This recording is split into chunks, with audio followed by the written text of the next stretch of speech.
Yeah. All right. Okay. I'll start all the words in the right order. Everything's slightly out of order. So what's happened is we're simulcasting on Wolf Spirit Radio, and in the last 2 hours, we've had a very interesting and important feeling to the show that we've just been doing. So first of all, I'm going to bring in the host of that show, Jessica Morocco, and then I'm going to bring in other participant and bring Keith in. So, Okay. Jessica, good afternoon. Good afternoon. So, so that we've got a group of listeners who have just joined us. So, would you like to kind of fill in on what's been going on? All right, so we were just on Answers from the Universe, the Andronicus Transmission Show. And this is, Keith Roberts came on as a guest, and he, of course, is accomplished and has many shows of his own, and both collaborating on a discussion regarding Lyra.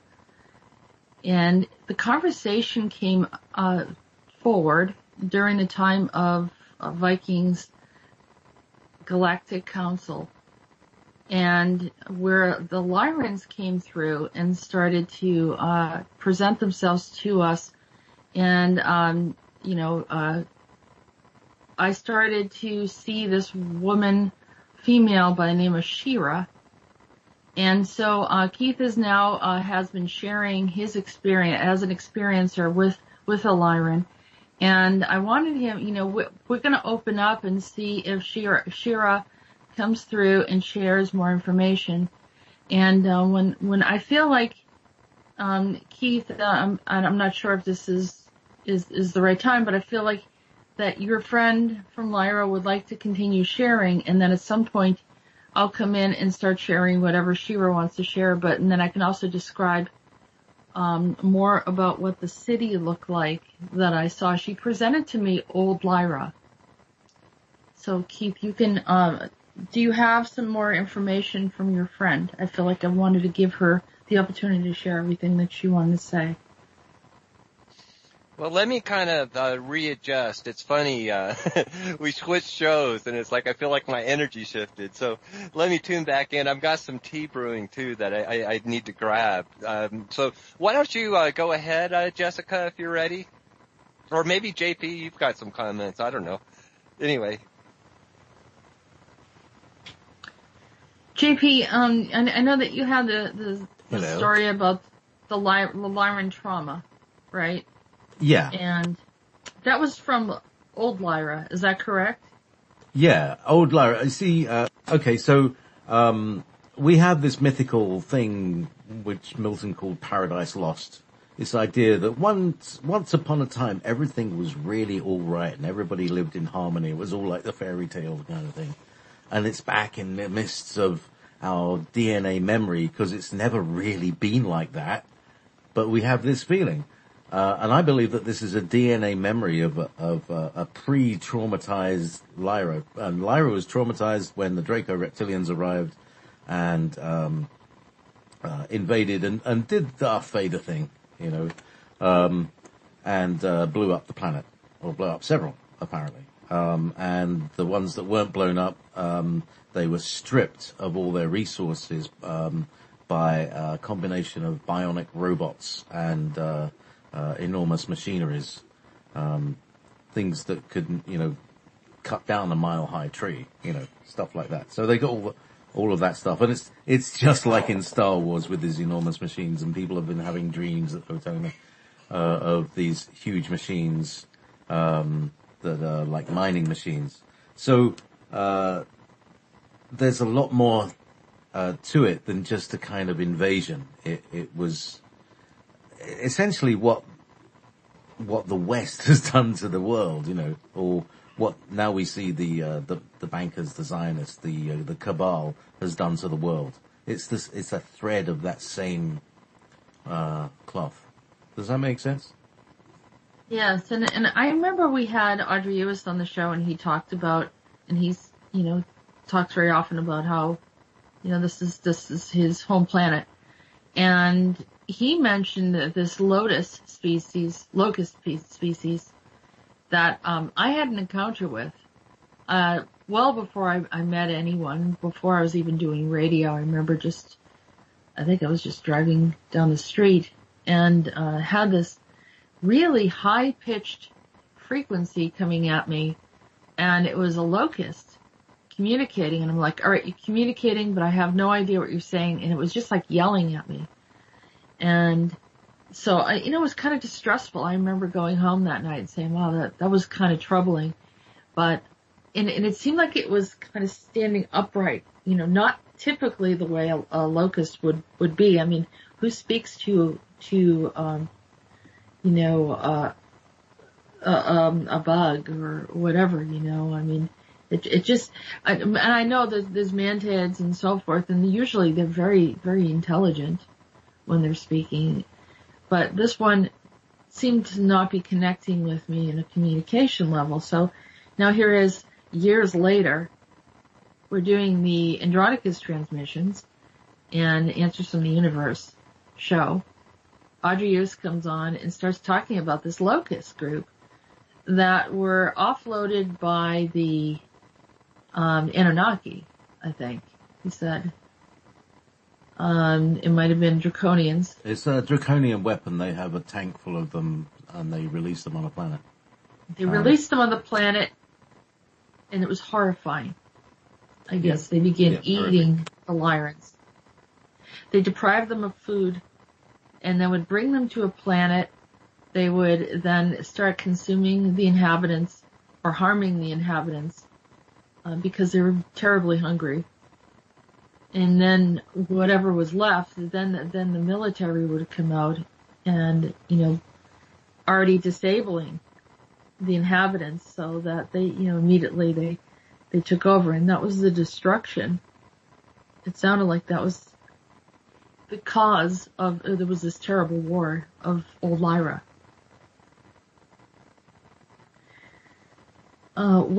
What Shira was saying to me is that they want to do a step back. They want to reset time to old Lyra. They don't want, they're not fully satisfied with new Lyra. It just doesn't feel the same to them. And they feel like they were robbed of this existence. But since these predatory groups that had caused the harm originally are not really present anymore, maybe this is the reason why they're open to having a revisit, go back to their civilization without fear that something like that will happen again.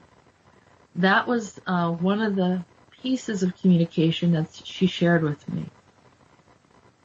Have you ever heard of anything like this, JP?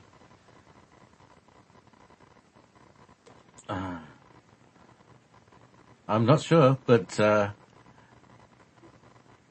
yeah. Well, look, I'm interested in what your channelings have got to say today, because it seems to be, people are saying we need a Lyran show, and I want to add that I made a website a couple of years ago called www.lyran.club. At the moment, it's just a chat room, but perhaps if anybody's interested, we can get some administration going and have a place for Lyrans to meet, and just you'd be able to. It's one of the this the gathering. We need to gather ourselves, find out who's who, and then we can all join together on a greater council sort of idea. And that's exactly what the intention is. That there's going to be a lot of different gatherings of different groups. And I've already been told about this.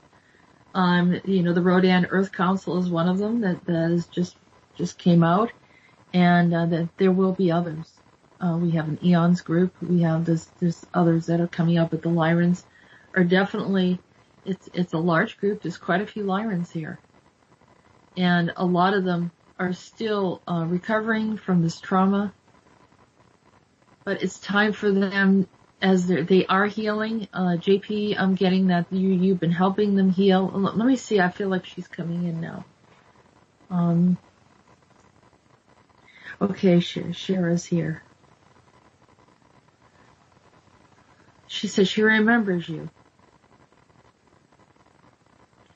She said you're a very kind soul. You did innumerable things for the people and set up an organized, like a coordinated plan for like a schedule or something for those that want to participate more directly with different projects within the society.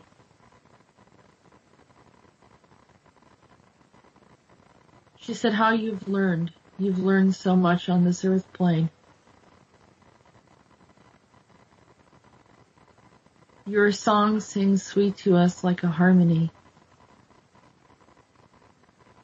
It is a beautiful melody of kindness and an aroma of a sweet fragrance. We know you from afar and we know you near. Oftentimes we stand close to you and we hold your hand. We see you as not just a patriarch, but as a brother among many siblings.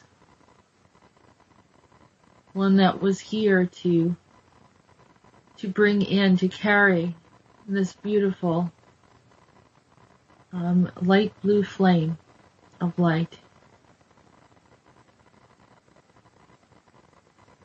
We have been troubled from time from the beginning, time from the past, and within what one refers to as parallels. Not everything has gone well for us. The most benevolent, kind societies are typically the first ones to be preyed upon. It was as if our energy could not be upheld in the universe. As you would refer to the Darwinian ways, these are their ways, not ours. Survival of the fittest. The weaker take over the stronger. In truth, the ones that proceed in love are the ones that outlast all. That is the truth. They sustain and they are able to get through all sorts of adversity and challenges. We know you because you are us. We know you because you are love. We know you by your fragrance. Like the dew dropping to the ground, like the flowers in the essence that rise up like a perfume. Your voices are as a song to us, a beautiful melody, and a loveliness that exceeds all things. We would love to hug each and every one, to embrace you all, bring you back. We would like for you to be in agreement with us, to allow old Lyra to return back to its former state. If all of us agree, at this time, each and every one of us who are involved and have a persuasion of decision making are listening right now, whether they're hearing us directly through this modality of electromagnetic waves in form through what you call radio or through a frequency. Each and every one is now hearing. My request to you is that we return back, reset time, and allow ourselves to return home. We've had long suffering, sorrows, who've been displaced and have adapted well. We have lived amongst others who barely recognize or understand us. But our deepest of harmonies have allowed us to be among some of the most difficult of species without any harm. But ultimately, we would like to return home. Do you all agree? I can hear you. Words speak through as softly and gently as the thoughts come in, floating gently like a leaf. And as the information of your responses come in as a boat, or as a petal or a lotus flower, each petal that can sense opens. As the heart opens up, the light draws in,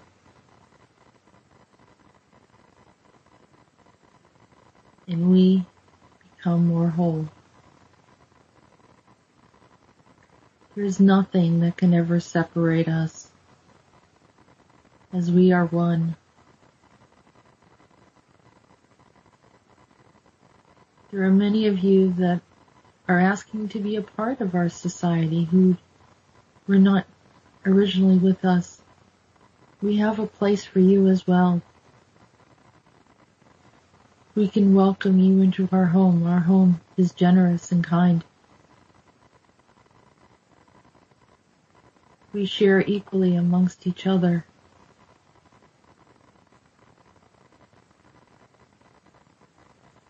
We don't have closed doors. Our doors are open. We have trust. We have kindness. We have sharing.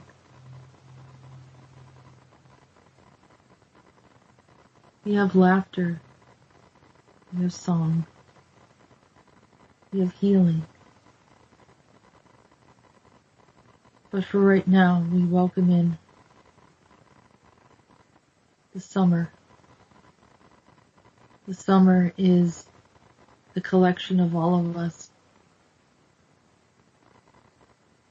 It is the time when all plants come into bloom. It is the time when we will all come into bloom.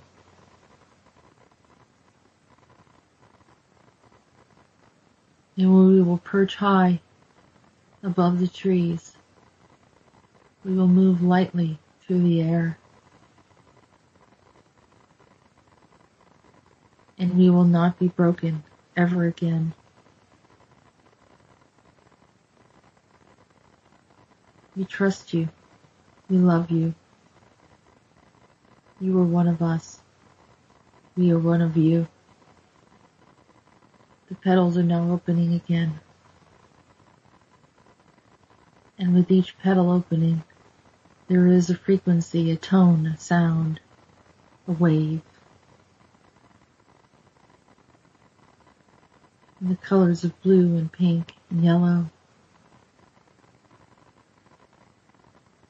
resetting everything for us as we speak. The time is turning back. The clock is resetting.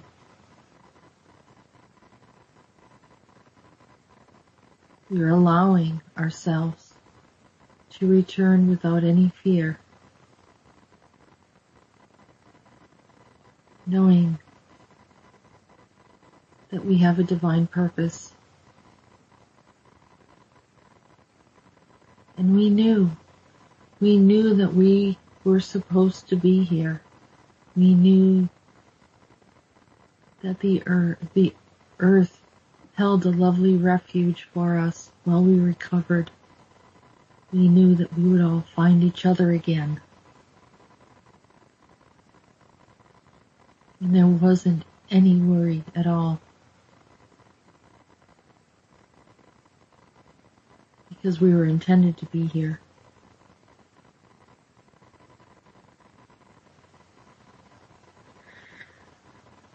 We have decided also with your agreement and your consent, to bring in the monuments and structures that we had once spoken of long ago.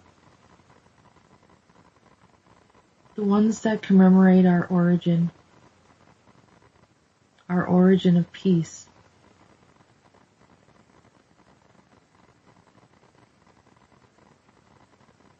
And I want you to observe there are 3 golden spires. Do you remember the spires? We had discussed this. The spires have a range and frequency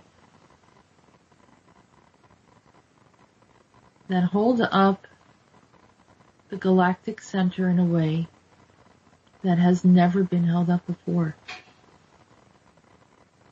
This will coordinate and create what appears to be as a ribbon or a bow, sending the energy out in frequency and then returning back in, sending it out and returning it back in to all different galactics and all different communities throughout the galactic center. This will tie us in to other centers. It will be an open communication. It will be a point of travel. Do you remember this? Do you remember the many things that we had discussed regarding the central points of the planet Earth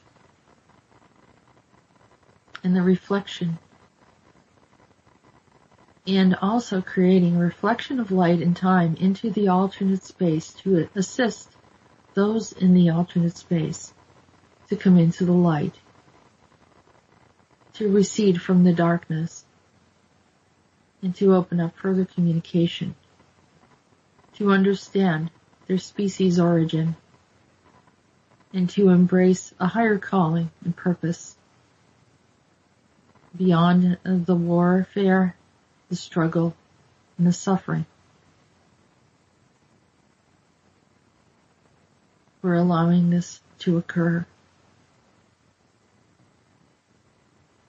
We have agreed to this, and with our agreement to assist comes great reward for all of us. Our reward is the return of our home. We can do anything when we feel that we're in our place of refuge.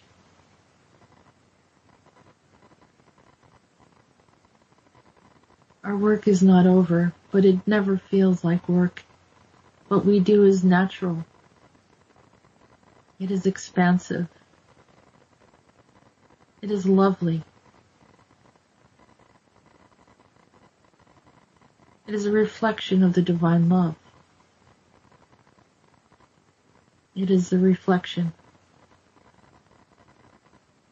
of water, of air, of fire, of wind, of particles of light, of knowing without saying, of speaking without talking.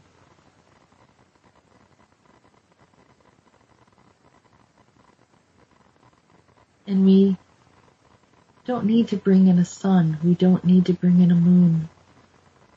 We are all of that. It is a reflection from within us and without. Do you remember? Do you remember how things would appear by our thoughts? And all the loveliness that would appear when we would gather together in joy and bliss. How new plants would be created.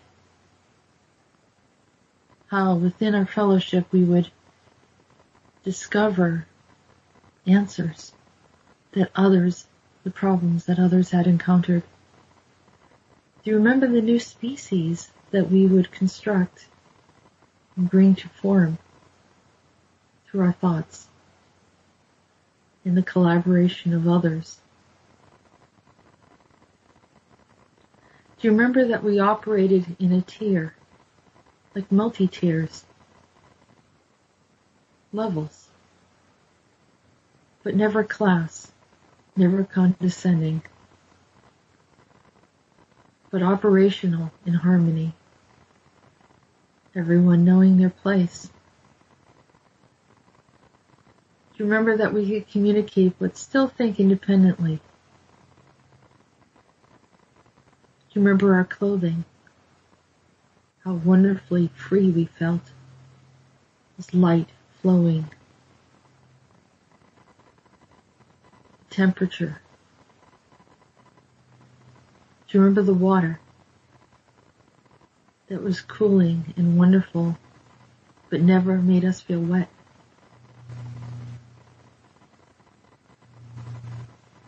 Do you remember playing with water particles?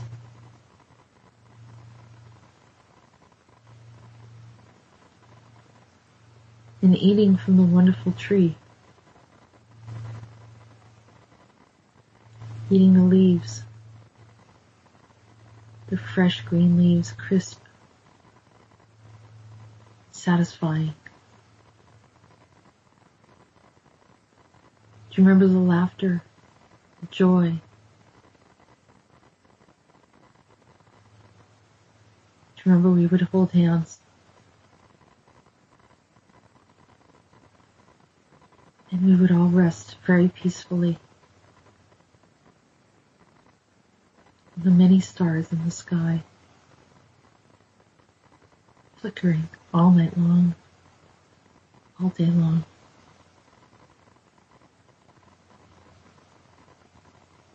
I, for one, want to return home. I want my home to be as your home. I want to live in this place of peace. I want you all to remember.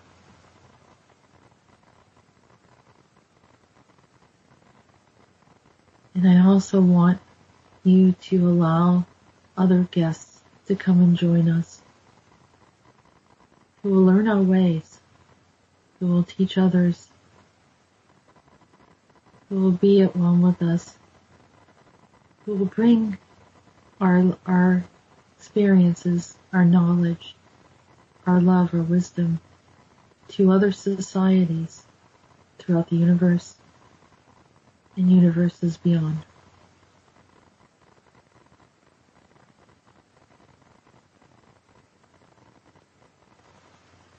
I am here if you have any questions.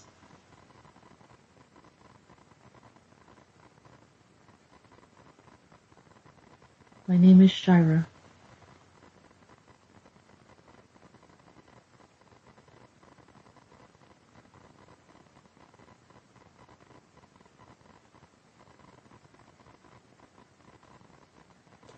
Keith, do you have any questions?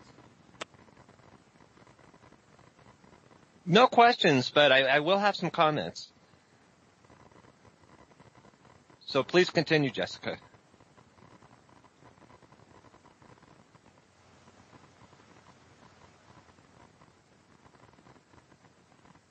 JP, you have many burning questions about our society.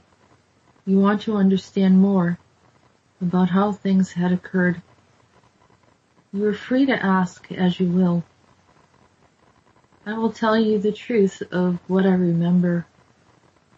Some of us were injured very terribly.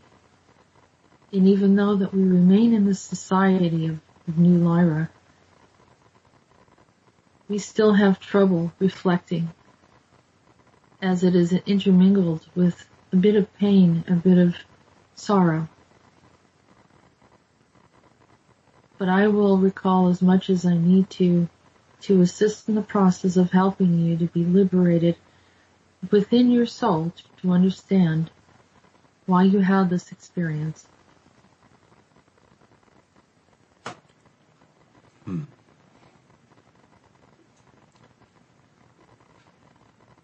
Interesting. Yeah, that's a very hard place to look at. It's deep and it's all right.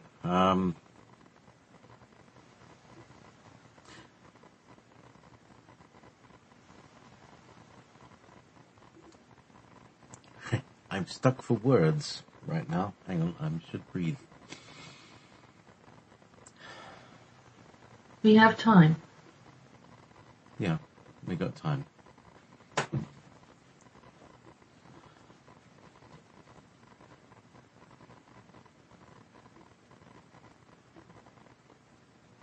Difficult on radio. So,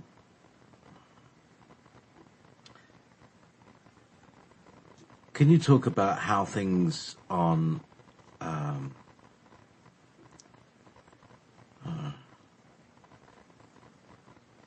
yeah, this is very difficult to find the words for. Because you're seeing yourself in the perspective of a boy. I see your feet in the water. You're wearing a long garment. Past your knees has stripes on it. You have another vest garment over it, and something that looks like a rope tied around as a belt.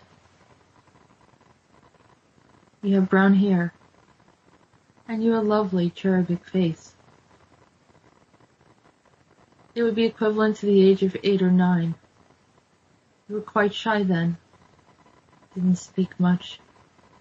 Just observed, wide-eyed, open, peering upon others, reflecting on the reflection of the waters,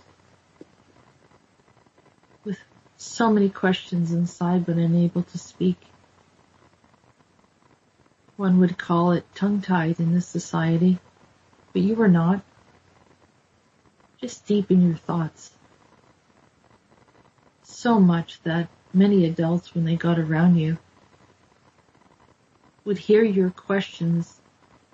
They knew that you had returned to us from a much older society, very far away and long ago.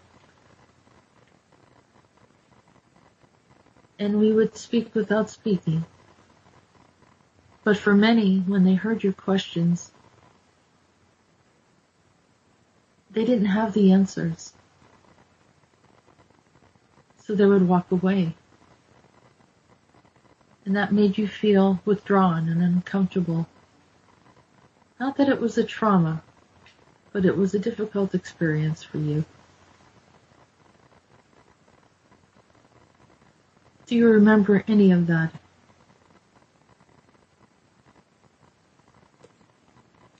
No, that's the thing. I don't remember very much, and I want to remember, because people tell me lots of things, but they don't come back to me. It's interesting. And it's exactly what we're, what I'm not supposed to be doing. You remember on a deeper level, there was a ring around your right ankle. You sort of showed up that way. We knew that someone had sent you. It made you feel very special, but it also made you feel different. But we never made you feel different. We wanted you to be yourself, and in time, at a very young age, you began to teach. The equivalent of what might say is 14 years old, you began to teach those that were much older than you. You brought in an understanding of what was going on. It was on a location that was far away from this cluster of planets, by the Pleiades, by Andromeda, by Lyra. Almost in the opposite spectrum. And you would tell us stories that we were not familiar with, but we knew they were not just your imagination, and you were conveying information with us. We interpreted this as you being one of our most ancient ancestors. And the reason why you were so heartfelt towards our society because so much was invested. We have no proof of this, but we have an interesting interest in learning more about a society of our predecessors that was even much earlier in time. But not many of them return back to us as you did.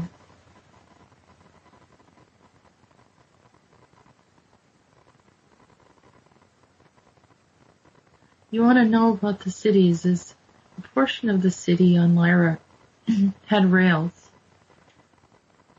Almost like the rails would go around, like imagine a mountain, and the rails would go around it and go up. And within the mountain were homes. At one time, Lyra had that structure. There were variations of architecture. There was experimentation always. Very creative minds and thinking.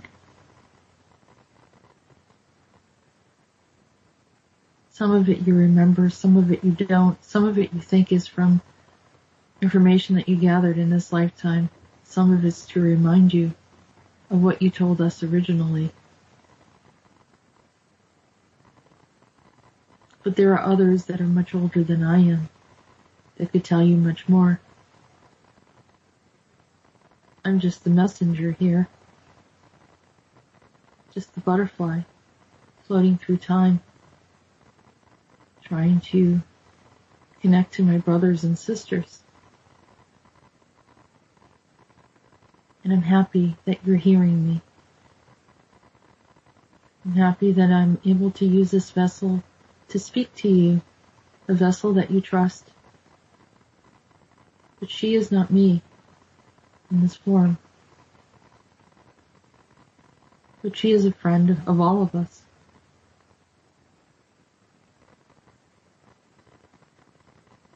Keith, we trust you.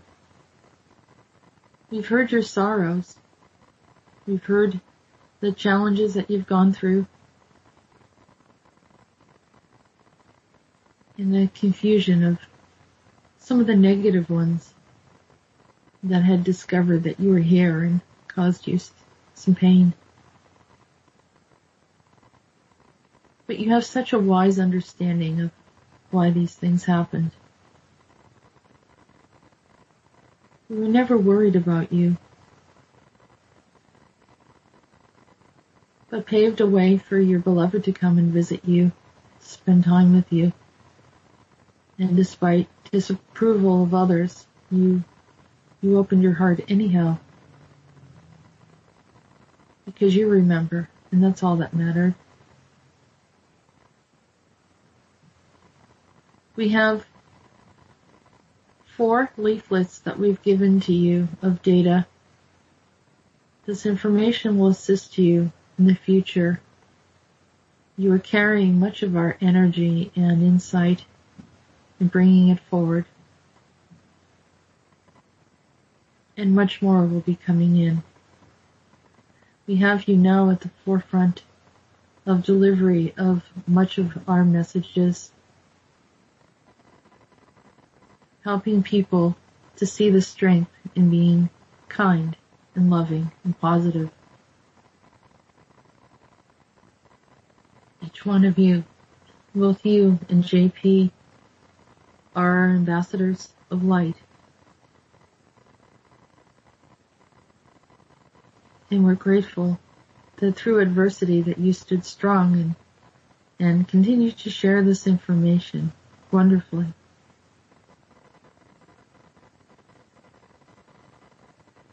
Tell me now, is there something you would like to say? Well, know that we all are beloved. Beloved beyond understanding. It's like plugging into an electric socket that just lights you up with so much warmth and gratitude and forgiveness and compassion. And reality that's beyond anything our mind can process. The degree of love that surrounds us is a message I'd like to convey to people, that they can tune into that frequency. It's there. Ask for help. It's right there. You've got beings all around you, your guides, our galactic family, the angelic realm, and our friends and loved ones, even, right here, right now. And the primary information my Lyrian friend has given me, and it's really a conversation. I don't, try to channel. I'm not that interested in, well, I am, finding all the galactic information, the cosmology, but my primary message that they gave me was to, get my own house in order. Really take care of myself and my family, have my feet on the ground, operate in the real world, and with a focus on spiritual growth. So that's the message I try to convey. Well, that's correct. Keith, you don't need to channel. You are speaking as you are, as you were, as you have been. This is exactly what you intended to do and why you're here. As I said, you represent us. You have been here many times on this planet as our ambassador of truth, ambassador of love, holding up a banner of light, moving through the darkness with ease, and celebrating consciousness. You help lift many, even those who think that you do not assist. You help lift many. We have many exciting days ahead. The difficulties that you had in the past is because of the parallel connection to the destruction of old Lyra. As long as old Lyra remained in turmoil, in devastation, and trauma, it was difficult for you to fully move forward, as it was for the rest of us. With this step back in reality and time,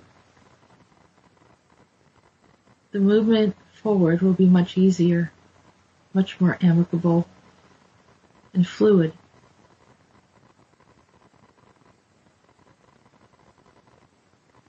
I anticipate that this will be a great experience, a great time in not only the history of humanity, but our own history,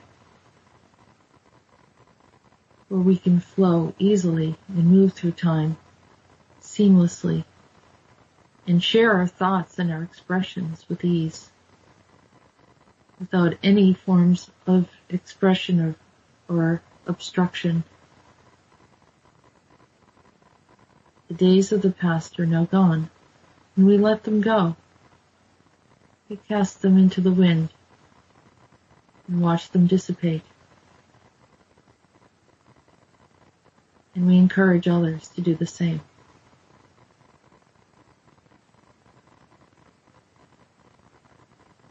In the 1400s, Keith, you were here. You were here teaching the very same things that you were teaching today, in a time where religion was very high. And you were never harmed. They listened. They didn't fully understand, but you shared. You shared a lot of what you knew. But each time that you visit here, it's been easier. And this time, it will be the easiest of all. Because the next part of your experience here in your life, as you call it, so many wonderful things will happen that you had dreamed about. So many. And it's because humanity is becoming more open. There's nothing that went wrong. It's just that humanity needed to be more open and we needed to fully heal. Not just individually, but collectively. Do you understand that? Yes, I do. Your relationship with your friend is going to bring you into the future in a way that you can't imagine.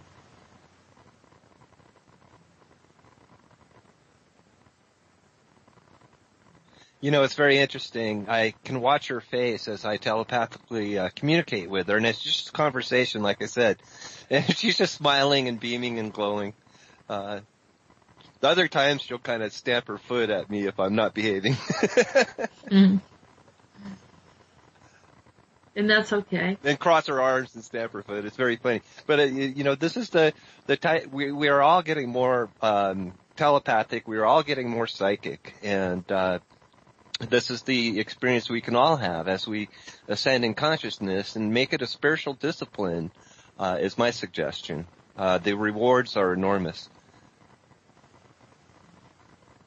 Absolutely. I'm starting to come out of the channel. Well, thank you very much, Jess. Yeah, wow. Okay. That was interesting. Wow. Do you remember any of that? Yeah, I mean, I was like right there. I could see you, JP. And I could see you, Keith, and it was like these people standing around and, this lake or something, but it wasn't water. It was like, I don't know. It was like you could hold it, you know, like you wouldn't get wet. I don't know if it's like a form of plasma.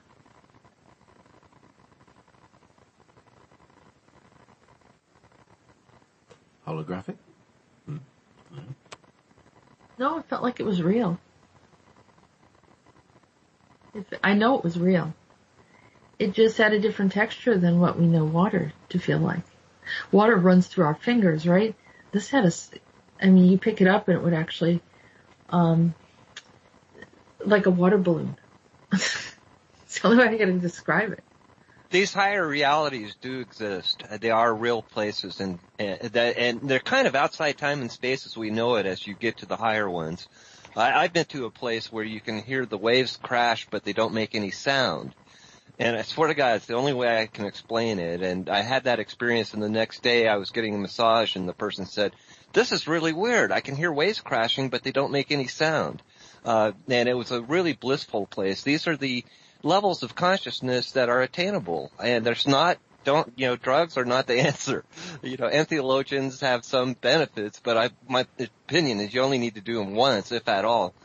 You're really better served by doing the spiritual disciplines and reaching to these higher realities of consciousness. But always ask for protection. Always ask for the highest good, because you can go bad places too that look good. So be careful. But if you ask for the highest good and ask for protection before you try to move into these places, you will receive that. In fact, we are reality generators. So the future especially if we connect with our hearts, the more we connect with our heart's desires, you can't go wrong. If you're thinking from a purely ego, linear mind kind of orientation, yeah, you can really mess up. But if you ask from your heart and your mind, reality will provide that for you. But more importantly, decide who you want to be, because that's really the only thing you're going to take with you. You're not going to take a car or something like that when you transition. Decide who you want to be. Who do you want to be? What type of person? And lay the groundwork. This really works. This is what's happening for me. My life is really, things are happening. I'm very excited. And I'm, really finding much more energy coming out of my fingers when I apply my creative energies.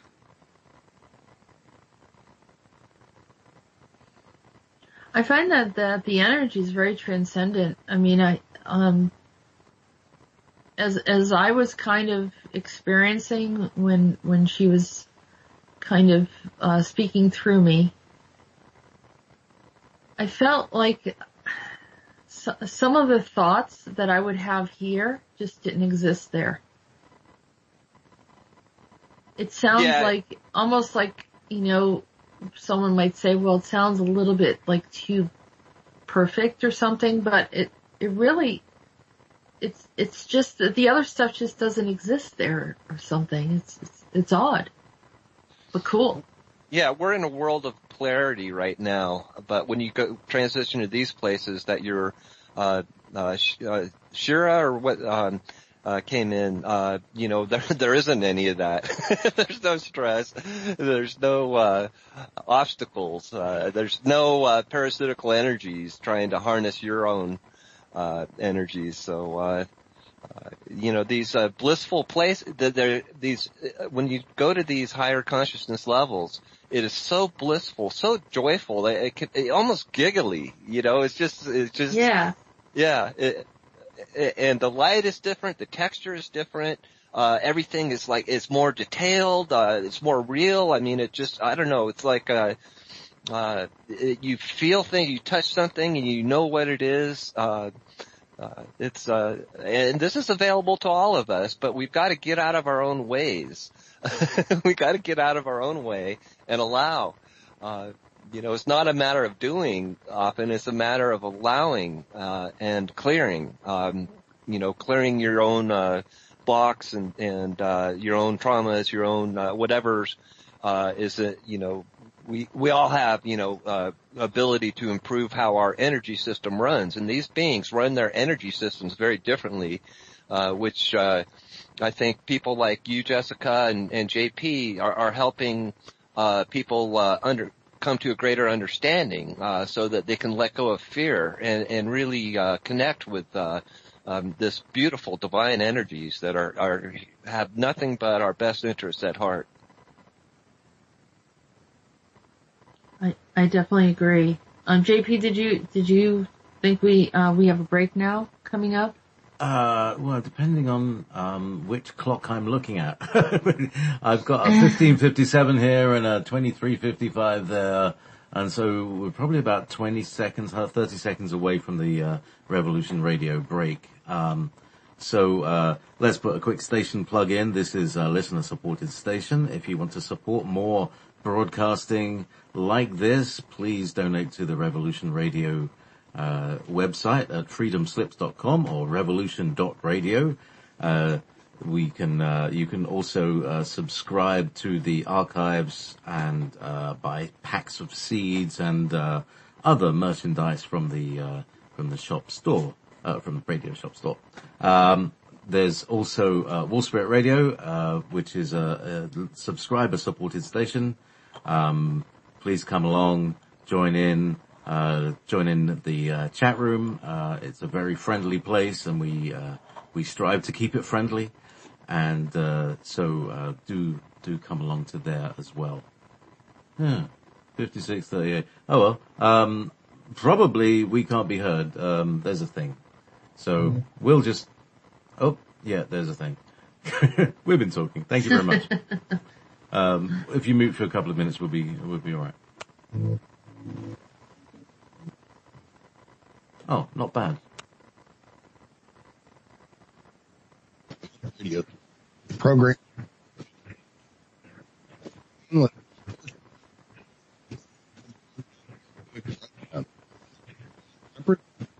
A rebel or a film. You're one board radio. We were used your help.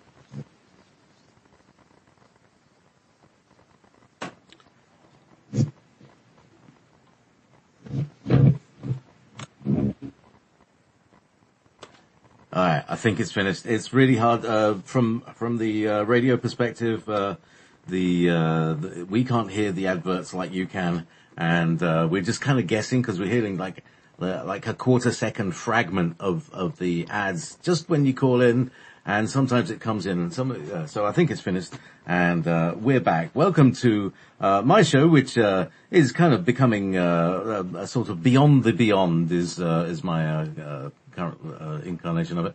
So welcome to Beyond the Beyond, and tonight I'm happy to welcome Jessica Morocco and Keith Roberts.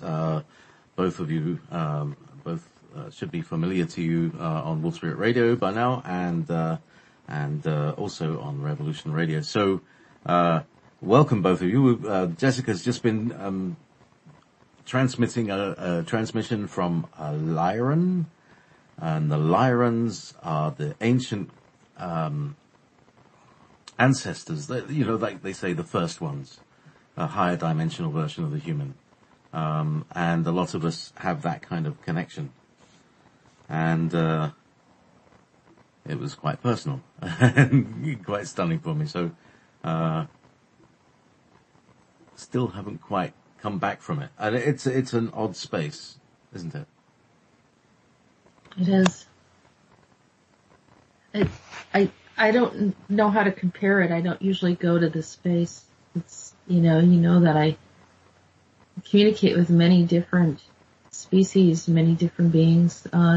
Most of it's coming from Andromeda with Andronicus.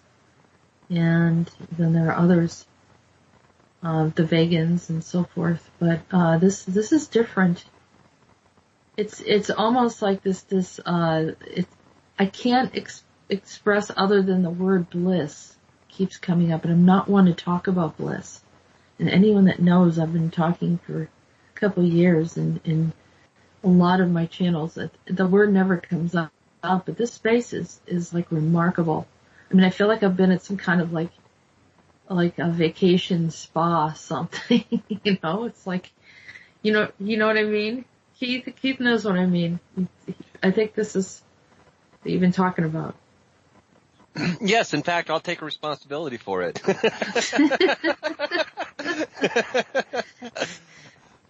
This is, again, I was saying at the end of the last hour, this is we have the ability, we are reality generators, and we really have a choice with what frequencies we want to tune into, much like a radio dial. You can tune into the doom and gloom stuff, but guess what? What you pay attention to is what you manifest. Certainly observe and be aware. I've listened to all the political stuff and the rumors of the mass arrests of people like John Podesta and his brother, and all these things. And there is some reality to that. I'm not really that concerned with how much, because my main job is for myself to transmit a positive, hopefully uplifting energy. Just try to generate love. That's my goal. I agree. I mean, it's a great place to be in. I felt like I was levitating the whole time. I don't know any other way to describe it. Like my body felt like it was just hovering above the ground. It was a very, very unusual experience. And I'll tell you, I mean, can you imagine being in that space all the time? It'd be remarkable. Well, it's really a space outside of time and space, or at least some of the consciousness experiences I've had. And so they're always there in a way. I still get angry, I still get down, I still get melancholy. I'm an Aries. It's kind of a fiery, emotional, astrology there for me. But I've learned how to be much more on an even keel. And understanding, even if I'm feeling down, knowing that I don't have to do that. I can consciously choose to tune into a nicer vibration, and it doesn't mean it works right away or something, but usually just having the conscious knowledge that and then another thing is I'll look at any, if I am feeling down or whatever emotion it is that is not necessarily sadness or something like that, I look at them not as something negative, but as a message. So I'll ask that message, anything from, feeling sadness or anger or something, or maybe just a physical body pain. First thing I do is ask, what is the message that is being communicated to me? And let that unpack. It's not like you're going to get some voice coming in and say, well, it's because, but you will get the information if you can turn off your mind chatter and actually listen. So quieting yourself through disciplines such as meditation or music or painting, these type of creative arts, engage the child inside, or the zone, if you want to call it that. They really disconnect you from kind of the ego mind chatter and connect you with the intuitive side. And the more you can open that channel, I'm telling you, man, the easier things get, because you'll just know stuff. You'll just get the information is presented, and it's right. And you are right. You're right every time. At least that's my experience. Well, I'm just trying to, some of the stuff that I was getting while I was there was that they've changed the architecture of the space. Like they experiment with different types of forms. And maybe, they're influencing us in the way that we perceive a community or a city. It's amazing beauty in the space, just breathtaking.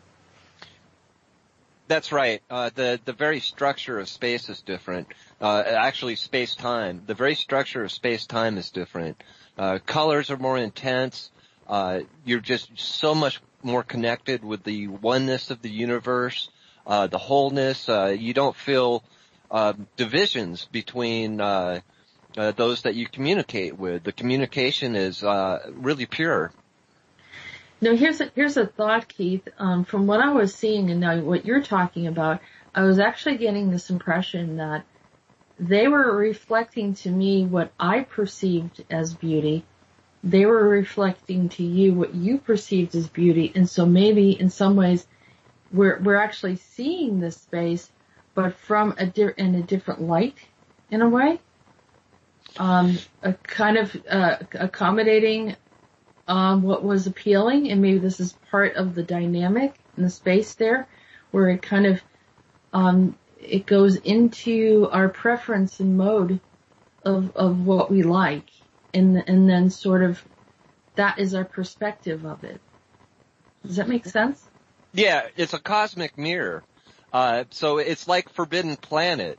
Anybody that remembers that science fiction movie from way back when with Leslie Nielsen and Anne Francis and Walter Pidgeon, a really fun movie. But what the civilization, the Krala, developed was a device that could manifest instantly anything they thought of, anything they desired. But the premise of the story is that they hadn't done clearing of their own inner demons.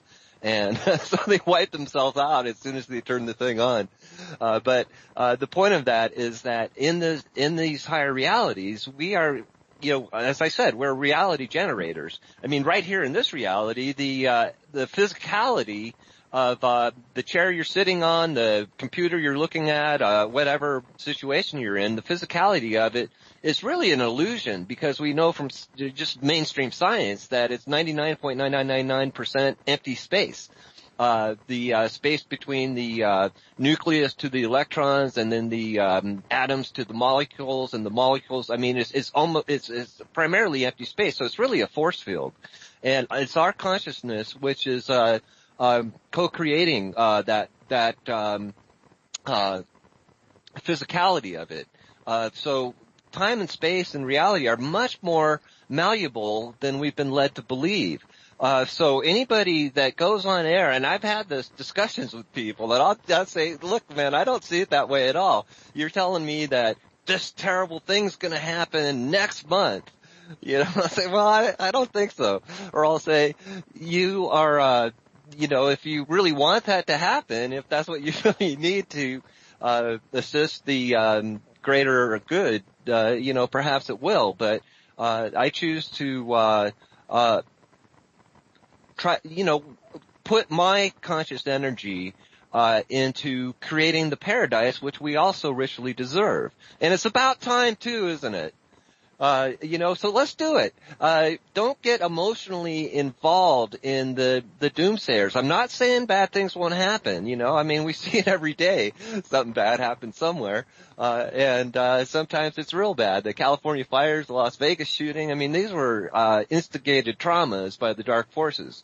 No doubt about it. As many others like 9/11. So, I'm not saying it's all, puppies and unicorns and whatever.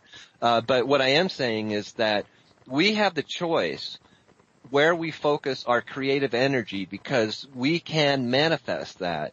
So I want the free energy technology. I want the higher technology that's going to, break the chains of enslavement. But prior to that, actually, I should say, I want to break the chain of usury. We can do that with our conscious minds. Usury, the current banking system, which almost the entire world is under the thumb of right now, which is its goal is to harness our creative energies. It's really like harvesting our energies to these dark forces that don't have the ability to create anything. Well, guess what? We've been hoodwinked into thinking that that's the way it is, and oh please, could I maybe have one more drachma? But it's time now to break that chain and unleash our own creative potential and create the beauty, find our passion, follow our bliss, open the door to the light, let your heart find its desires, and within that, use that. We're in the crucible right now, like coal is compressed into a diamond. That's the pressure. That's all these life experiences we've had, lifetime after lifetime of whatever. I've been through all kinds of stuff. One of the worst things was the alien abduction experience. That trauma was so bad that it knocked it out. I couldn't even remember it till I was in my 30s. The trauma is so devastating that your mind can't even, process it. It's just outside of any rate. And the entities were they weren't evil. Now that's another thing too. They were very scientific, but their energy was just so bad. So,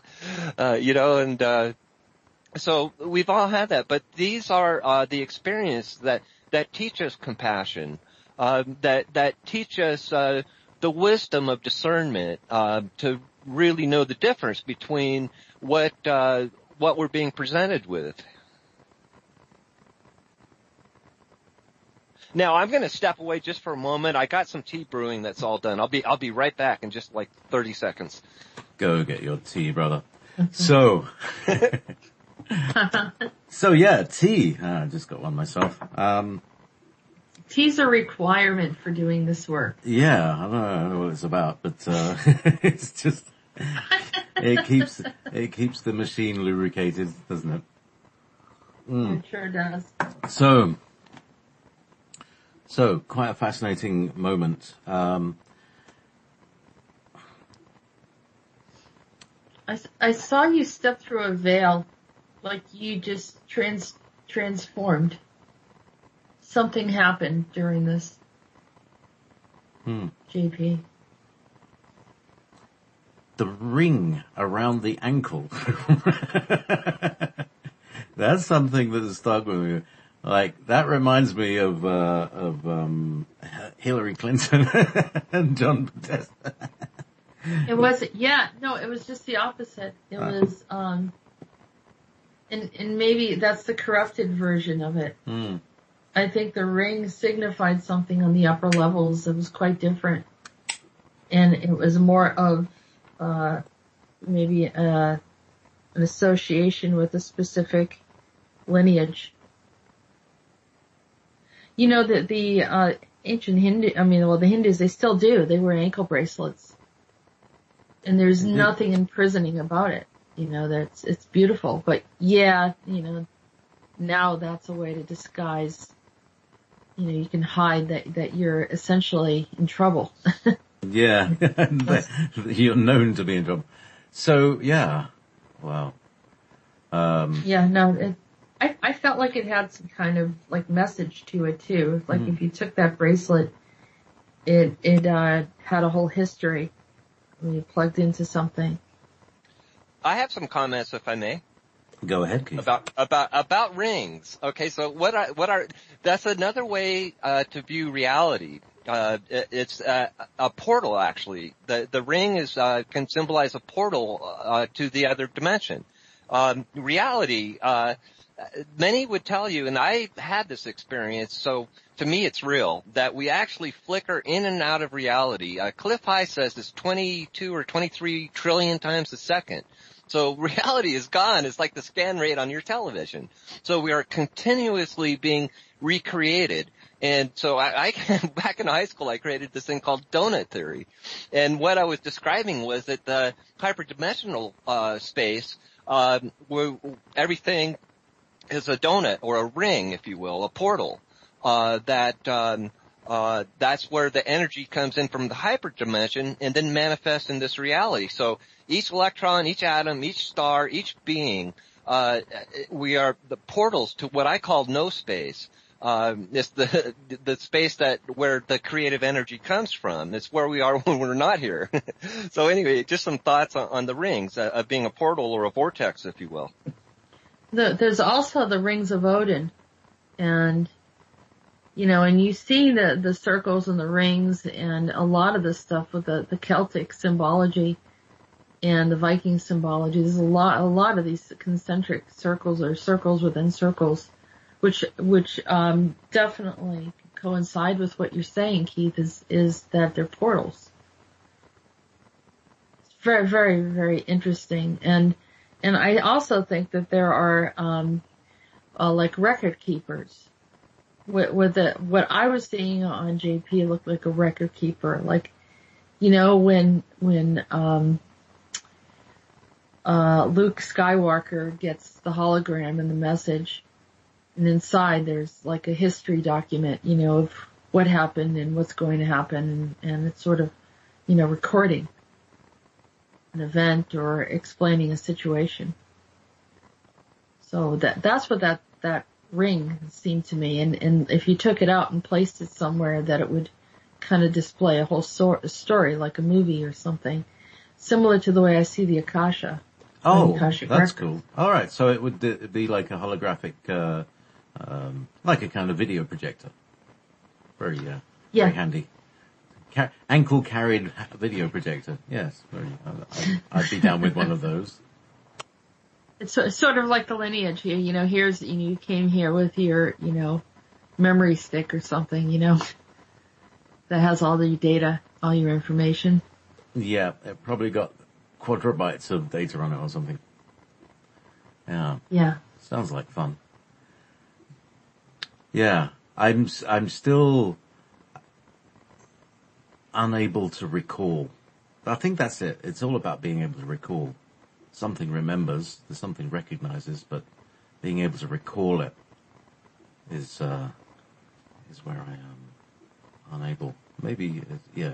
So, it's a thing. Well, whatever happened during this channel, maybe it wasn't exceptionally profound in what was said, but there was something in the frequency that I saw. It looked like, kind of a spiral going down. You ever see those spiral staircases that go down?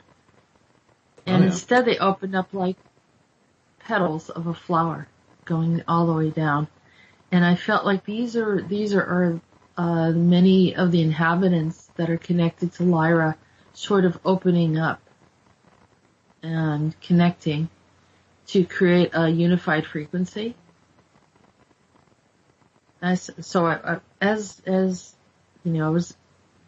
She was coming through and saying all these things. I'm getting the visual of what was going on, and in that point, I think that there was some transformation that occurred. So it may have been like a transmission of activation and less of an exhaustive detail of information. Sometimes the detail will come later. They really need the activation to happen first in order to bring it into that next level, where there's a connection between our reality and that reality. And then, of course, they were talking about the step back, where it returns to the previous point in time, where it's traumaless. You know, returning back to a place where you know that you experience a trauma, but that existence is no longer present. It no longer has a foothold, and it can't keep anyone in that space. But so, for those of you that were, you know, looking for, like, you know, detailed names, you know, maybe that will come later. Actually, I know that will come later. This is more important right now.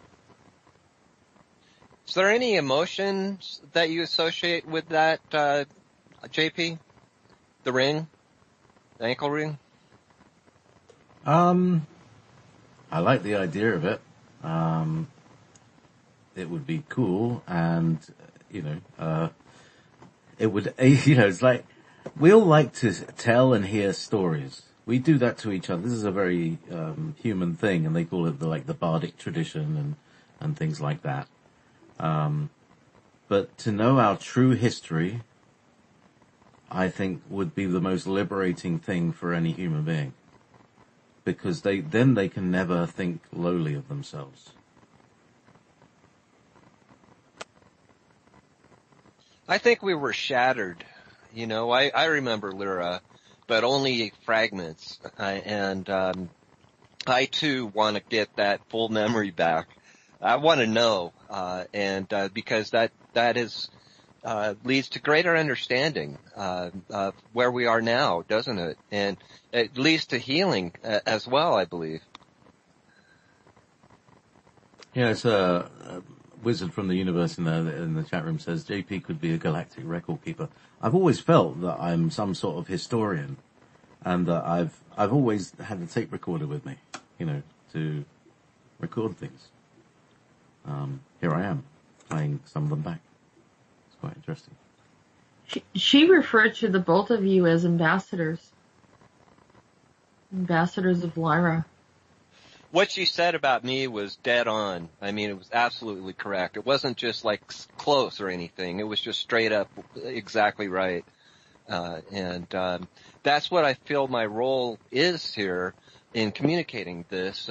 Me being a contactee, you know, is bizarre. We started on Wolf Spirit Radio, of course, so the listeners on Revolution Radio didn't necessarily hear this if they weren't tuned into Wolf Spirit at that time. But, you know, it's so bizarre, and trying to make sense of it all. The communication that I get is that, you know, one of my roles here is to alleviate fear.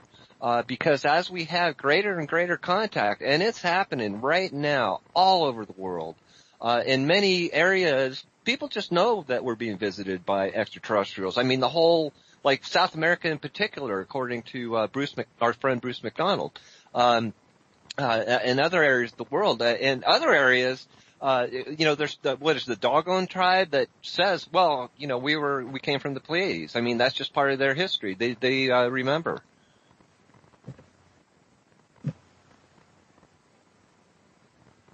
Absolutely.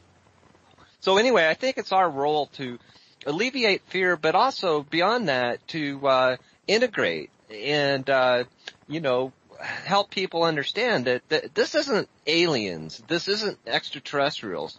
This is our greater family.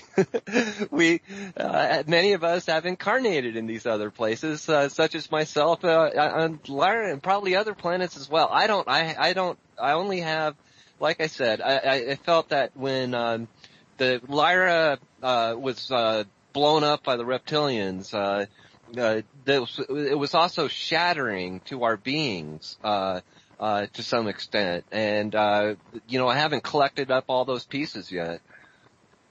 Does that make sense, JP?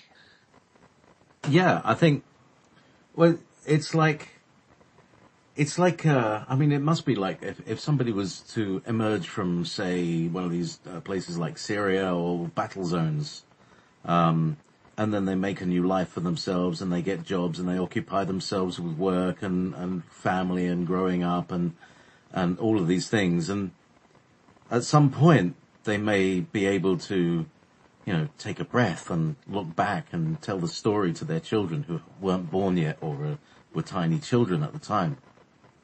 So we need to know our history to know who we are. And when we know who we are, we recognize that within ourselves. And I imagine that this is the purpose of people recognizing you, saying, I know you, I've seen you before, and there you were doing this and you were doing that. But at the same time, we don't often remember our own part in it. And that's probably the most frustrating part, because you can't say, oh yes, I remember it was just like this, and I remember how that felt and all that stuff. That would be the ultimate, wouldn't it, Keith? Well, it's like when I saw that illustration of what is alleged to be Semyazi, and I know this being I'm talking to is not Pleiadian at all. And I don't resonate much with Billy Myers. I think he has had real contact. I mean, it's just his predictions that all came true. He wrote back in the 70s about the Iraq War and stuff like that, the Mideastral conflict. But he's coming from a place that I don't resonate with, and so I don't know much about. I've never tried to tune into that. But so I look at this image and I go, I know you. I absolutely know you. And that's when the telepathic communication really started, and telling me, the primary thing is to get your own house in order, because when you resonate at your true energy, and as you said, JP, when we know who we are, then we can truly give, and that's what we're here to do. We're here to be in service and to uplift each other and to love each other. That's the way. 1633. What is 1633? Pacific time. Oh, you're telling us the show's wrapping up. Well, no, we got half an hour to go, but yeah, it's been quite a ride. Jess, you've been on for nearly 4 hours now, so you're probably looking towards having another nice cup of tea, I would say. Yeah, well, I think I'm quite fascinated with this. I mean, whatever happened, I felt like I was transported. So I don't feel tired. It's wonderful. Typically when we're doing the show or, you're talking about different things, because I'm not channeling live, you can get a little weary, but in this case I feel quite a bit rejuvenated. I think I'm still floating. I don't know. It's very, very nice. Fabulous. I always get energized. I haven't slept since my show last night. I actually haven't slept since night before last. Wow. I just get too energized. My mind gets too, it's just so exciting. I really want to communicate that to people. Engage in the excitement of becoming self-realized, reaching a higher level of passion, of communication. This is, our entire planet is ascending. It's not just us humans on top of it. Our whole planet, our sun's lighting up and sending us different frequencies. The center of the galaxy is sending us, and of course we're right in the elliptical plane as, we move the, cycle of precession. We move up and down in kind of a sine wave as we circle around the galaxy. And, then, we're into this really, intense, levels of all kinds of different energies, and we're having a great deal of help. That's another thing to realize too. One of the things these beings are doing is they're really helping modulate and transduce the energy to levels we can handle it, so we don't burn up. Not to change the subject, JP, but they're doing some kind of transformation on you. I saw you, as you were young, and then now they showed me walking through a wall, or like some kind of veil where you were moving into a new expression or a new place. And then this last version, I saw you seated on what looked like this chair of some sort. And then I watched you look more mature. I won't say old, because it doesn't look like you get old, but have this beard and the hair. It was a little bit more white. And it was quite interesting, almost like I'm observing you in this transformational stage. And I think what they're trying to show me is this is literally happening right now in the upper planes. And so that whatever the activation was, though you're not aware of the details, that maybe in many ways the details would get in your way. They would obstruct your feelings and emotions, and may actually become heavy, like a weight. And so they're keeping you free of some of these memories so that you can flow through it and maybe observe it after the fact, where emotionally it can't affect you. And they're just moving you forward into this transformation that should have happened 2 years and 2.5 months ago, they said. I don't know if that means anything to you, but that's what I just got. And Gonna have to look back there. You have to look back. They're showing me your feet, your shoes, clover for some reason. I've seen clover under your feet. A tremendous amount of clover. Could be that there was a lifetime with the Celts or something. That was kind of a drag, kind of pulling you there. And you've lifted from that.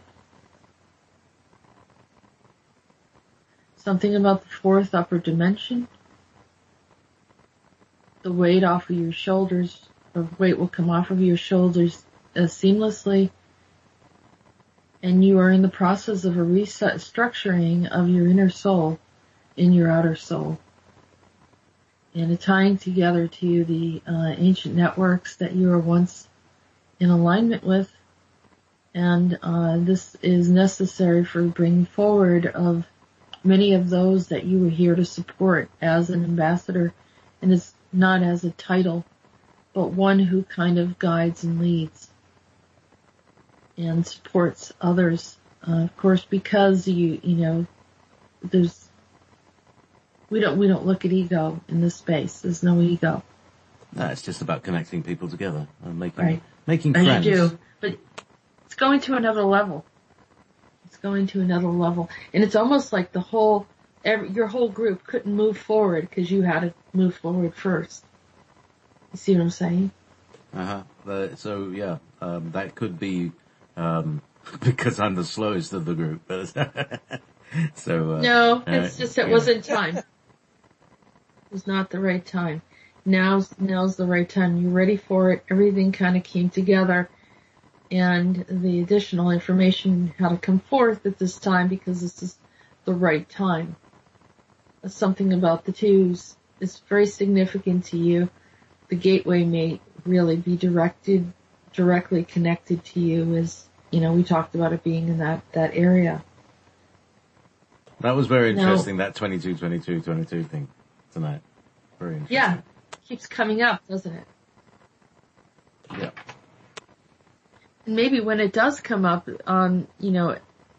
other species coming through and those portals or whatever.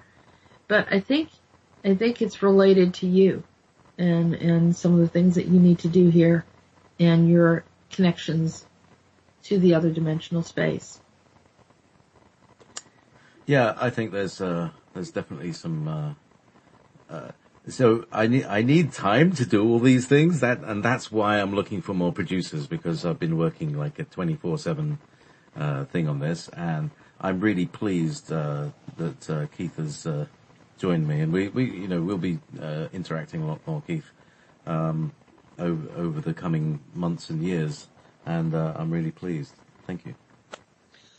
Well, thank you for inviting me to do that. It's really a great honor to participate with what you're doing, and you've been such a tremendous help to me. I mean, you helped me create my website. I mean, you were integral to it. You didn't just help me. I mean, you basically did it and showed me how to do it, so I could then have at it.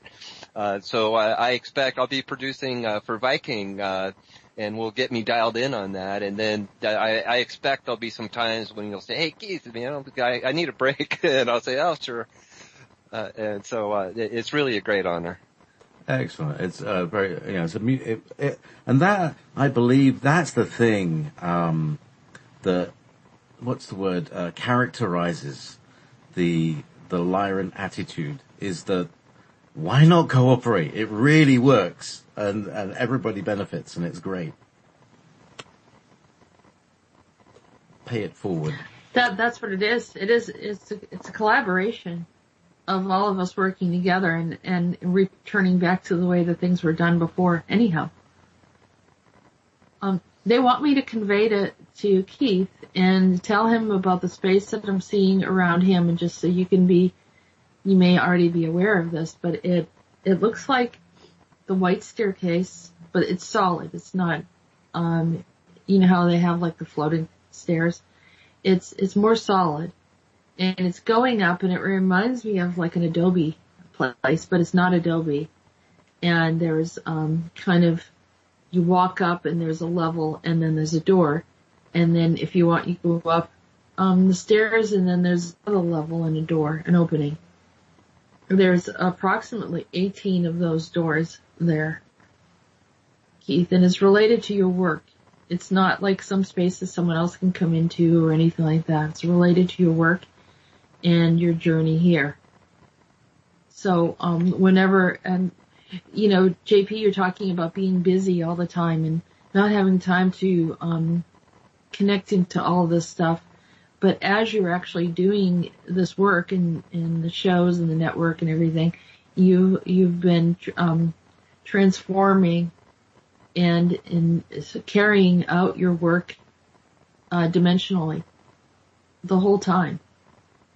So there's been no loss or struggle, and they have everything set up in a way, and it feels like there's probably, you wished that there were more assistants and those here to help, and they had you kind of holding on to it at this point. They had to keep you on some kind of frequency or something in doing this, but you're going to get a lot of help later on. It's not like they were withholding help, but there was a purpose of you kind of being the sole contractor of this network until the others would kind of align into their place so that it could give you a break. But meanwhile, you may be tired because you've been doing a lot of work, and the other higher self of you has been doing a tremendous amount of work. Yeah, there's a lot of work that goes on. It's not always just doing archives and promotion and stuff like that. But yeah, there's a lot of attention that needs to be paid into various aspects that people don't see all the time. So all help and any help is always welcome. Sometimes it might be hard to integrate with a group, and sometimes it just feels like, oh, it's like you've always been there. Right. That they're coming in. They have to become, as Keith said, more self-realized. And once they recognize that this is what they're here for, I tell people, you perceive yourself as being a spectator, but actually you're a participant who has chosen not to participate at this time, but you were intended to participate. And for some reason, you got into the program of thinking that you're here to be a spectator. And it's something it's part of the paradigm that's in our system, in the Earth system, where many are feeling reluctant and almost like they're immobilized in a way and traumatized from the control systems that are in place. But as those, the work that you've done, JP, and bringing in so many different people to help people break free from these paradigms are allowing them to kind of fly, to release a lot of these strongholds where they can then step into what they were intended to do here, and many of them have their voice and are, wanting to speak out, but we have not been able to up until this point. But this is breaking through it, actually. So help is on the way, we're saying.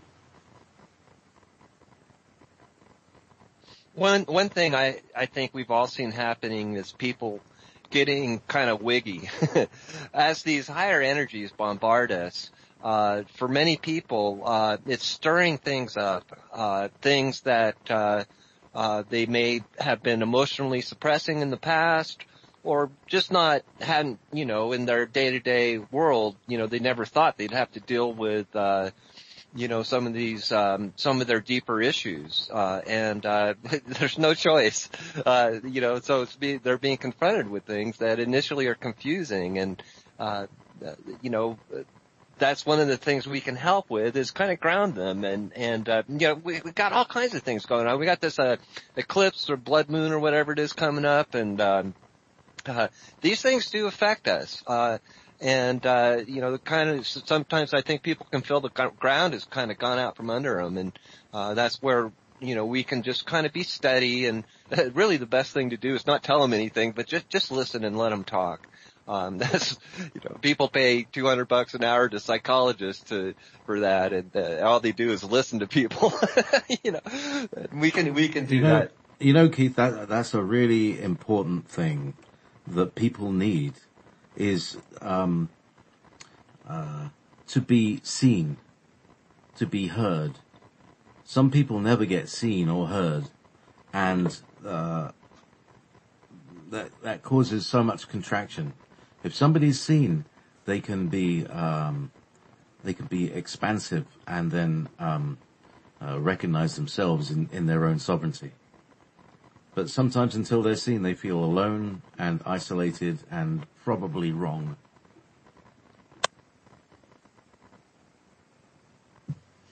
Well, the way that society has been, it has not allowed many of the people to fly. I mean, they feel locked in, they feel grounded, they feel limited, and like I said, it's like busting open these control systems and paradigms, that were imposed on us at very young ages. Some childhood, through school systems, through society, through parental guidance, through others that had control, even the workspace or whatever, and just allowed people, even families who are mostly into these paradigms of belief systems, which are very prohibitive. Let me just make some suggestions. Okay, we illuminate each other with our compassion, and listening is critical. So you've got to quiet the mind chatter, and when you're with somebody that is feeling difficulty for whatever reason, and it could be exactly what I was describing, where with these, new energies that are coming in, it's really stirring up some deep things in them. It could be all kinds of things. It could be sadness or loss or, grief, whatever, or, feelings of, not having achieved what they want. Don't interrupt them. Don't give them advice. Just listen. Just be quiet and listen and be present. And just your groundedness and your staying really emotionally on a keel and not triggering. And if you feel triggered, just let it pass, and don't interrupt them. Let it out. Let people vent. People, it can be enormously healing for people. So just my advice. Special listening. So we're coming up to the top of this show. Keith from KeithAZ.com and Jessica from is it Readings by RAL, ARAEL.com, and of course, everbeyondradio.com and wolfspiritradio.com, which brings us all together. And I think, that's the whole thing is, we're a group of individuals who can still share the group consciousness that was the paradise of Lyra. This is the thing that we all miss. And it's starting to flicker on and off, and it's starting to creep back into our reality. And first of all, it's when you're just talking to somebody, you both say the same thing at the same word at the same time. Or you do the same thing at the same time, or some kind of connection, some sort of in sync or in tune kind of event. Synchronicities. The synchronicity when you're reading something and listening to something different, and the word passes by your eyes at the same time they pass through your ears. These things are all signs of a higher dimensional pattern that is being imposed on our reality. These are the fractal patterns of God. And the more you see it, God, the source, not the whole thing. But anyway, the idea, the generator of design, God, it's the creation of patterns that become realities, become solar systems, become galactic spiral arms, all with a different flavor or content, curry spice. Everything individual, but yet connected to the common pattern that flows throughout the galaxy, which is what we call the mind of God. So, don't know where that one came from. It was beautiful. We're Very all beautiful. friends. We're all friends. We're all friends that are finally fighting each other again after lifetimes, in some cases, really eons of time and space, to the point where it's a whole different dimension. And we're coming together again with a job to do. It's a bit like the old time travelers. The old time travelers who get together and say, "Oh yeah, when have you been?" Right. But when you see each other, you recognize each other, and it's a nice gathering, isn't it? Feels like home. And that's what it's about. We are going to be, we have already, it's happening, recreating home, but with more rooms, with more space for the others. Even though they may have disagreed with us, we still have room for them.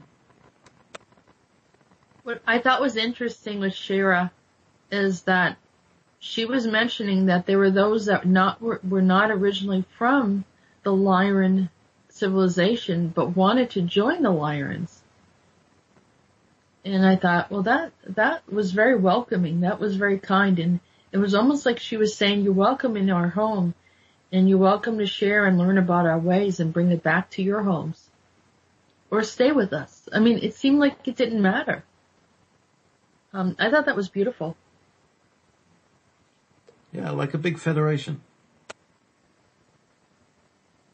It was just like, like a gracious nation of celebratory and loving and very, very like nurturing, and it's like you can heal here, you can relax here. Like I said, it was like almost this like blissful spa-like energy. It was just like, wow, this is really cool. I could just like rest here. And I know that my whole body would just feel rejuvenated and feel whole and healthy. And not that I don't feel healthy right now, but it would be even more so on an elevated scale. Like I said, I don't even feel tired right now, which is wonderful. But to see like, the different groups of people that just was longing for this loving environment, and I thought that was really great.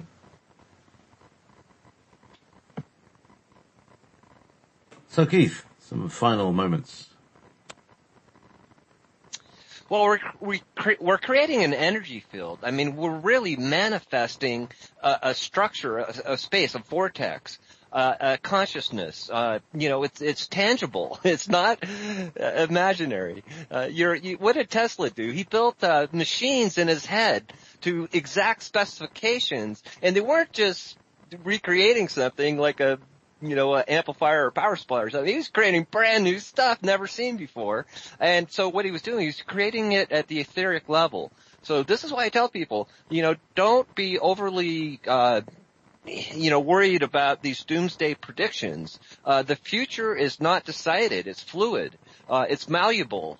So apply our creative energies to it. Create who you want to be and how you want to live, in your imagination, in your mind, and know that that's reality already. It's just got to condense into the physical manifestation of it. This is the type of power we have. We are incredibly powerful spiritual beings. We've been hoodwinked into thinking that we're just material beings, and there's a bad government, and there's never enough money, and all this lack, and it's really just a form of mind control. We're able to manifest our heart's desire, so let's do it. Get busy, everybody. There's a lot of work to do. There's a lot of play to do as well. Well, I think of them as the same. To me, work is play. It's creating. Doing what you love to do. It doesn't feel like work. Yeah. And JP, that beautiful place where you have all your friends living around you in that plot of land with renewable energy and all sorts of little gatherings around the fire and conversations and starlight and sunlight and organic farms and all that stuff. That's ours. That's ours, and some of us will do it in one place, some of us will do it in another place. Whatever we can imagine, it's ours, because this is how it was intended to be. We're just bringing it back to the way it was already. That's right. These are the patterns that I'm talking about. The patterns of the great, what do they call it? The generator of designs. These are the designs, the different patterns of the ways of being. People have different ways of being and a certain attitude, like towards the land or towards the planet. And these are the different approaches. Some people want to dominate. Some people want to caretake. There are different ways of being. So, and it's just one way, but it works quite well. Recommended, let's say. We don't have to know how we get there. We just make it happen, right? Right, Keith? That's it. There's no program. There's no written text. There's nothing. It's just it's creating, just like they did in Lyra. They created their different architecture and different structure. Sorry, Jess, we've hit the top of the hour and the top of the show. Thank you very much. You can all take a break now. I'm going to be playing some Rebecca Jernigan coming up after the break on Studio B.